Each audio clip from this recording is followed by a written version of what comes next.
আসসালামু আলাইকুম, স্বাগতম আরেকটি নতুন ভিডিওতে। আজকে আমরা ৩টা ওয়েতে হাফটুন বানানো শিখব এবং সেগুলো ইলাস্ট্রেটরে। তো চলুন শুরু করা যাক। শুরুতে হচ্ছে আমরা নতুন একটি ডকুমেন্ট নিয়ে নিব। ক্রিয়েট নিউ থেকে আমরা যে কোনো সাইজের ডকুমেন্ট ক্রিয়েট করতে পারি। এখানে ডকুমেন্ট সাইজ কোনো ম্যাটার করে না। সো আমি হচ্ছে 2000 বাই 2000 একটা ডকুমেন্ট নিয়ে নিচ্ছি। এখন হচ্ছে আমরা শুরুতে যে ওয়েটা করব সেটা হচ্ছে ব্লেন্ড টুল দিয়ে। সো ব্লেন্ড টুল দিয়ে আমরা করার জন্য আমরা হচ্ছে সর্বপ্রথম একটা ইলিপস নিয়ে নিব ছোটো সাইজের। ইলিপস নেওয়ার পর আমরা হচ্ছে এটিকে এখানে ডিফল্টভাবে থাকবে হচ্ছে আপনাদের এই ঠিক এরকম। সো আমাদের এটা কী করতে হবে কি রাউন্ড। এখানে কোনো ফিল থাকা যাবে না, ফিল অফ করে দিবেন, শুধুমাত্র স্ট্রোক থাকবে। এবং হচ্ছে আমরা অপাসিটিতে গেলাম, অপাসিটিতে যাওয়ার পর হচ্ছে লাইন স্ট্রোক থাকবে সেন্টার, এবং হচ্ছে কর্নার থাকবে রাউন্ডেড এবং ক্যাপ থাকবে রাউন্ডেড। এখন এটাকে আমরা কি করব, ড্যাশ লাইন করে দেবো। ড্যাশ লাইন ক্লিক করার পর আমরা দেখব যে এখানে একটি ড্যাশ যখন 0 এবং গ্যাপ যখন 4 পিটি, তখন হচ্ছে কি একটা ডট ডট একটা স্ট্রোক ক্রিয়েট হয়ে গেছে। সো আমরা এখানে গ্যাপটা একটু বাড়িয়ে দিই বা কমিয়ে দিই, আমরা যতটুকু দরকার সেটা করে দিব এবং ইন্টারে ক্লিক করব। ডেফিনেটলি ইন্টারে ক্লিক করতে হবে। এরপর হচ্ছে আমরা এটাকে বড় করে দিব, একটা বড় সাইজ নিব। বড় সাইজে কপি নেওয়ার জন্য আমরা যেটা করব, Ctrl+C Ctrl+F, একটা কপি নিলাম এবং হচ্ছে এটাকে বড় করে দিলাম। ওকে, অথবা আপনি ম্যানুয়ালিও করতে পারেন, এখান থেকে এডিট থেকে কপি এবং হচ্ছে পেস্ট। ওকে, সো এখন আমরা এই দুইটা রাউন্ড ক্রিয়েট করলাম। এখন এটাকে আমরা ক্লিক করলাম, আমরা একটা শর্টকাট ইউজ করতে পারি, Ctrl+Alt+B, এইভাবে ক্লিক করলে হবে। অথবা আমরা যেটা করতে পারি, অবজেক্ট ব্লেন্ড মেক। সো দুইটা একই কাজ, আমরা একটা জাস্ট শর্টকাট ইউজ করলাম। এখন এখান থেকে আমরা ব্লেন্ড টুলে ডাবল ক্লিক করব। ব্লেন্ড টুলে ডাবল ক্লিক করার পর আমরা একটা পপ আপ ওপেন হবে, ব্লেন্ডিং অপশন, স্পেসিফিক স্টেপটা ধরে আমরা এটিকে বাড়িয়ে দিব। সো এটিকে বাড়িয়ে দেওয়ার পর আমরা একটা মানে এমন অদ্ভুত একটা জিনিস দেখতে পাবো। আমরা এটাকে 40 অ্যারাউন্ড 40 এরকম কিছু দিই। ওকে, 40 দিলাম। ওকে, সো এখন হচ্ছে আমরা এটাকে কাস্টমাইজ করব। এখন আমি কাস্টমাইজ করার জন্য আমরা এটাকে ডাবল ক্লিক করব। আমরা অন্যগুলো সিলেক্ট করতে পারবো না, আমরা জাস্ট এগুলো সিলেক্ট করতে পারবো। এখন আমরা এটাকে কী করবো, স্ট্রোকটা বাড়িয়ে দিব। স্ট্রোকটা বাড়িয়ে দেওয়ার পর আমরা এখান থেকে যে গ্যাপ ছিল এই গ্যাপটি বাড়িয়ে দিব।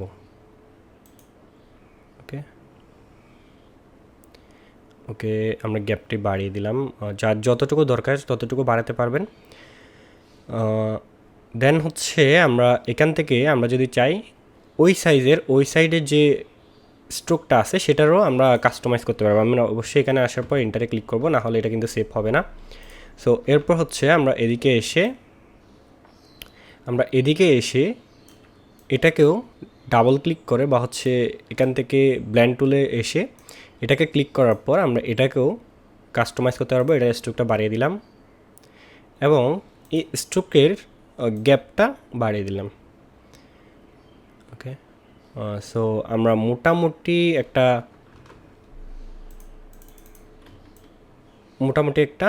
হাফটুন পেয়ে গেলাম। সো এটাকে আমরা এটা আমাদের কাজ শেষ করার পর আমরা এটাকে কী করে দিব, এক্সপান্ড করে দিব। তো এক্সপান্ড করে দিব এবং আবার এক্সপান্ড।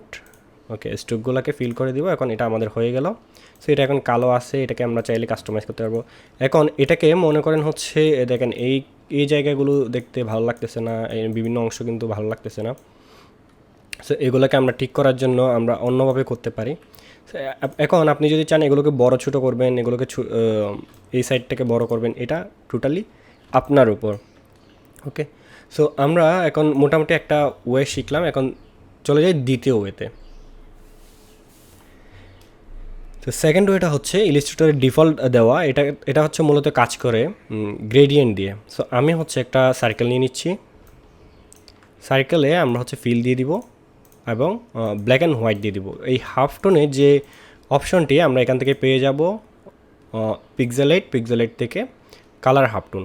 সো এখানে এই যে গ্রেডিয়েন্ট এবং এই যে হাফটোন, এটি কাজ করে মূলত ব্ল্যাক অ্যান্ড হোয়াইটের উপর। আপনার যত বেশি ব্ল্যাক থাকবে সেগুলো হাফটোন ক্রিয়েট হবে এবং হোয়াইট যেগুলো হবে সেগুলো ইনভিজিবল হয়ে যাবে। ওকে, সো লেটস ট্রাই। ইফেক্ট থেকে আমরা দিলাম হচ্ছে পিক্সেল থেকে কালার হাফটোন। ওকে, এখানে ডিফল্ট যে হয়তোবা অন্য কিছু দেওয়া থাকতে পারে, আমি এখান থেকে 100 করে দিচ্ছি। বাকি যে চ্যানেলগুলো আছে এগুলো 0 রাখবো, এইভাবে থাকুক। ওকে, আমরা দেখতে পাচ্ছি একটা সুন্দর একটা হাফটোন অলরেডি ক্রিয়েট হয়ে গেছে। এখন আমরা চাইলে এটাকে বড় ছোটো করতে পারবো। এটা বড় ছোটো করার সময় হয়তোবা আপনার ইলাস্ট্রেটর বা পিসি যদি একটু লো কনফিগ হয়ে থাকে, সেক্ষেত্রে হয়তো একটু হ্যাং করতে পারে বা হচ্ছে স্লো হতে পারে। সেক্ষেত্রে কোনো ভয় পাওয়ার কিছু নেই, এটা একটু স্লোলি কাজ করবে যেহেতু এটা পিক্সেলেট হচ্ছে। সো এখানে দেখতে পাচ্ছি যে একটা ইফেক্ট তৈরি হয়ে গেছে। এখন এটাকেও আমরা চাইলে কাস্টমাইজ করতে পারবো। এটাকে যদি আমরা এই গ্রেডিয়েন্টটা কীরকম আছে ব্ল্যাক অ্যান্ড হোয়াইট থেকে, এটাকে যদি আমরা রেডিয়াল করে দিই, সেক্ষেত্রে দেখতে পাচ্ছি যে অন্যরকম একটি ইফেক্ট তৈরি হয়ে যাবে, অন্যরকম একটি হাফ টোন তৈরি হয়ে যাবে। ওকে, সো এখন দেখতে পাচ্ছি আমরা ব্ল্যাক থেকে মাঝখানে হোয়াইট, অর্থাৎ হচ্ছে হাফ টোনগুলো ছোটো ছোটো, বাইরেগুলো এর জন্য আমাদের কী করতে হবে? হ্যাঁ, আপনি ঠিকই বুঝতে পারছেন। আমাদের যেটা করতে হবে সেটা হচ্ছে এটাকে রিভার্স করে দিতে হবে। সো এটাকে যখন রিভার্স করে দিলাম, তখন দেখবো যে সাথে সাথে এটি ঠিক উল্টোটা হয়ে গেল। ওকে, সো এইভাবে আমরা সুন্দর একটি হাফ টোন তৈরি করতে পারি। ওকে, সো এটা যেহেতু ইলাস্ট্রেটরের ডিফল্ট দেওয়া, এটাও আপনি ইউজ করতে পারেন, এটা অনেক সুন্দরভাবে কাজ করে। এখন এটাকে আপনি চাইলে বিভিন্নভাবে কাস্টমাইজও করতে পারবেন। কীভাবে কাস্টমাইজ করবেন? অ্যাপিরিয়েন্সে যাবেন, যদি অ্যাপিরিয়েন্স প্যানেলটা না পান সেক্ষেত্রে উইন্ডো থেকে অ্যাপিরিয়েন্স, এখন অ্যাপিরিয়েন্সে আসার পর কালার হাফটোনে ক্লিক করবেন। এটাকে আপনি এই রেডিয়াসগুলো বাড়িয়ে কমিয়ে দেখতে পারেন, আপনার যেমন ইচ্ছা তেমন দিতে পারেন। আমরা যদি রেডিয়াস 127 দিই, হাইয়েস্ট 127 দেওয়া যায়। সো আমরা যদি এখন ম্যাক্স রেডিয়াস দিয়ে দিই, সেক্ষেত্রে দেখতে পাবো যে এখানে অন্য ধরনের একটি ইফেক্ট তৈরি হয়ে গেছে, এখন এটাকে আমরা 100 দিলে মোটামুটি একটা ভালো একটা চলে আসে। So I think 100 enough. বাকি চ্যানেল যেগুলো আছে সেগুলো অন্য কিছু ইফেক্ট তৈরি করবে, এটাও আপনি ট্রাই করতে পারেন। That's it. ওকে, সো আমরা 2টি ওয়ে শিখলাম। এরপর আমরা 3 নাম্বার ওয়েতে যাব। 3 নাম্বার ওয়েটি আমি করব ট্রান্সফর্ম টুল দিয়ে। সো আমরা শুরুতে একটি লাইন নিয়ে নিব। এই লাইনে আমরা হচ্ছে একটি স্ট্রোক দিয়ে দিব। এই স্ট্রোকটির সাইজটা হচ্ছে ডিফল্ট এরকম। আমরা যেহেতু আগে কাজটা করেছি সেজন্য এখানে এমনভাবে দেওয়া। সো আমরা স্ট্রোক থেকে এখানে গ্যাপ দিয়ে দিলাম যে আগের মতো নিজের মতো করে। এখন এখানে আমরা একটা ফর্ম ইউজ করব। ইউনিফর্ম থেকে আমরা ফার্স্ট যে ফর্মটি আছে এটি ইউজ করব। ওকে, সো এখন আমরা দেখতে পাচ্ছি যে এখানে মিডলে আসে নাই। আমরা এটাকে একটু মিডলে নেওয়ার ট্রাই করি। এটা মিডলে আসছে না। সো এটা দেখা যাবে যে এভাবে সরে যাচ্ছে জিনিসটা। সো আমাদের এখানে যেটা করতে হবে, স্পেসটা কমাতে হবে। এই যে মাঝখানে সার্কেলটা যাতে মিডলে আসে, সেক্ষেত্রে এটাতে ভালো ফল পাবেন। ঠিক আছে, সো আমি একটু গ্যাপটা বাড়িয়ে কমিয়ে দেখি কোনোভাবে আসে কি না। ওকে, এটা এভাবে যেহেতু আসছে না, আমরা এভাবে ট্রাই করি। জাস্ট হচ্ছে এই যে 12 দিলাম, 12 দিয়ে ট্রাই করি। ওকে, সো এটা মোটামুটি একটা হালকা ভিতরে আসছে। এখন হচ্ছে আমরা এটাকে একটু বড় করে দিই, সাইজটা একটু বড় করি, পাত এবং হচ্ছে স্ট্রোক। ওকে, সো এখন আমরা এটাকে কী করব, এটাতে সিলেক্ট করে ইফেক্ট থেকে ট্রান্সফর্ম, ডিজর্ট অ্যান্ড ট্রান্সফর্ম এবং ট্রান্সফর্ম, এখান থেকে আমরা নির্দিষ্ট কিছু কপি নিব। সো আমি এখান থেকে 30টা কপি নিলাম এবং অ্যাঙ্গেলটা ঘুরিয়ে দিলাম। তখন দেখতে পাবো যে একটা ইফেক্ট তৈরি হয়ে যাচ্ছে অলরেডি। সো এই যে এইভাবে আমরা একটা ইফেক্ট তৈরি করে ফেললাম। ওকে, 6 ডিগ্রি করে দিলাম যেহেতু 30টা, এবং 30 আর 6 গুণ দিলে 180 হয়। আমরা 180 ডিগ্রি রাখবো এবং দেখতে পাচ্ছি যে এখানে একটা ইফেক্ট তৈরি হয়ে গেছে। কিন্তু এখানে ওই যে আমাদের যে কর্নারটা, এটা না মিলার কারণে এখানে নতুন একটা ইফেক্ট তৈরি হয়ে গেছে। এটা হচ্ছে একটা ঝামেলার বিষয়। সো আমরা হচ্ছে এটাকে কাজ করার জন্য জাস্ট এই যে মিডলটা আছে, সেই মিডল অনুযায়ী আমরা চাইলে কাজ করতে পারি। ঠিক আছে, সো এটা যদি মিডলে না আসে সেক্ষেত্রে আমরা এটাকে ম্যানুয়ালি করতে পারি। এখানে যে কাজটা হয়েছে সেম কাজটা যদি আমরা করি, এখান থেকে আমরা ট্রান্সফর্মটা ডিলিট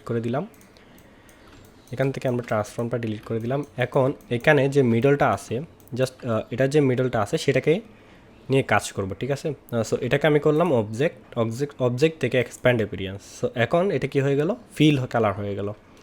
ওকে, সো ফিল কালার হয়ে যাওয়ার পর এটা যে মিডল আছে, এটা আমরা আমাদের যে ক্যানভাস আছে বা আর্টবোর্ড আছে, এই আর্টবোর্ডের ঠিক মিডলে নিয়ে গেলাম।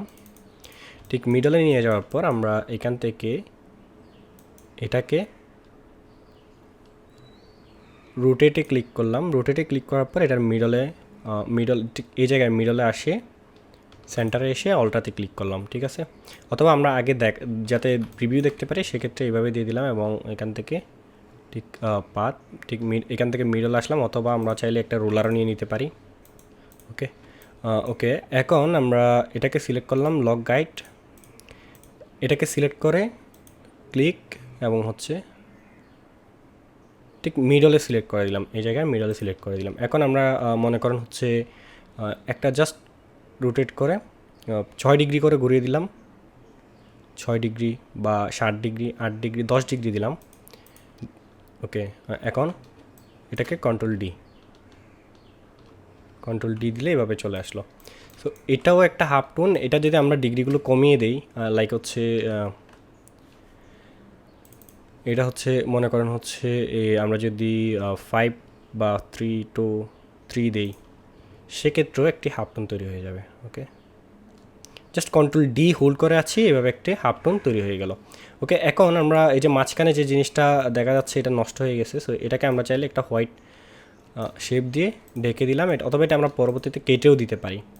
সো এটাকে একবারে এভাবে করে দিয়ে এটা একটা 3 হাফ টোন আমরা তৈরি করে ফেলতে পারলাম।